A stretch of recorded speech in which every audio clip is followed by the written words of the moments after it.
उधर पुतिन के 36 घंटों के सीज फायर के ऐलान पर अमेरिका के राष्ट्रपति बाइडेन ने तंज कसा।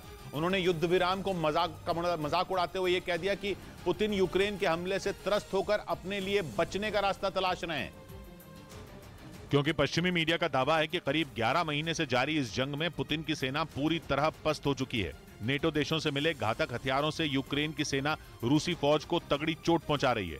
यूक्रेन का तो ये तक कहना है कि कई इलाकों से रूस को पीछे तक हटना पड़ा है। इसी वजह से अमेरिका के राष्ट्रपति जो बाइडेन ने पुतिन के सीज फायर के ऐलान को एक बहाना बता दिया। उनका कहना है कि पुतिन यूक्रेन के जोरदार पलटवार से त्रस्त हो चुके हैं और इसी वजह से उन्होंने 36 घंटे के लिए सीज फायर की घोषणा कर दी। बाइडेन का यह बयान तब आया जब पुतिन ने ऑर्थोडॉक्स क्रिसमस मनाने के लिए पहली बार युद्ध विराम का आदेश दे दिया, क्योंकि 7 दिसंबर को ऑर्थोडॉक्स ईसाई समुदाय के लोग क्रिसमस मनाएंगे और रूस और यूक्रेन दोनों ही देशों में ऑर्थोडॉक्स ईसाई समुदाय की अच्छी खासी आबादी है।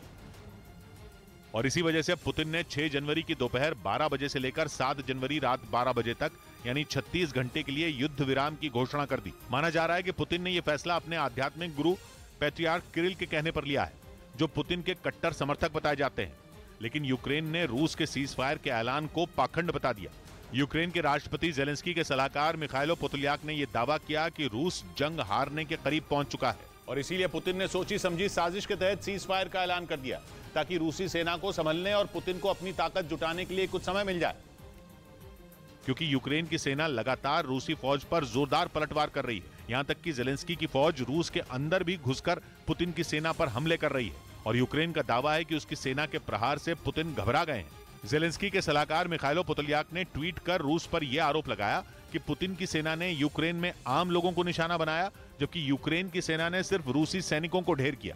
उन्होंने अपने ट्वीट में यह भी लिखा कि सबसे पहले रूस को यूक्रेन की कब्जा की हुई जमीन छोड़नी चाहिए, उसके बाद ही उसे सीज फायर का ऐलान करना चाहिए था। और यूक्रेन का यह भी आरोप है कि इससे पहले उसने 25 दिसंबर को क्रिसमस मनाने के लिए युद्ध रोकने की मांग की थी, लेकिन तब रूस ने उसकी मांग ठुकरा दी थी।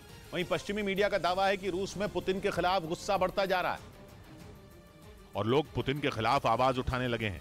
पश्चिमी मीडिया के मुताबिक रूस में लोगों को जंग लड़ने के लिए जबरन सेना में शामिल किया जा रहा है, जिससे वहां नाराजगी बढ़ती जा रही है। और माना जा रहा है कि इस सीज फायर से पुतिन देश और दुनिया में अपने विरोधियों को यह संदेश देना चाहते हैं कि वो जंग नहीं बल्कि अमन चाहते हैं।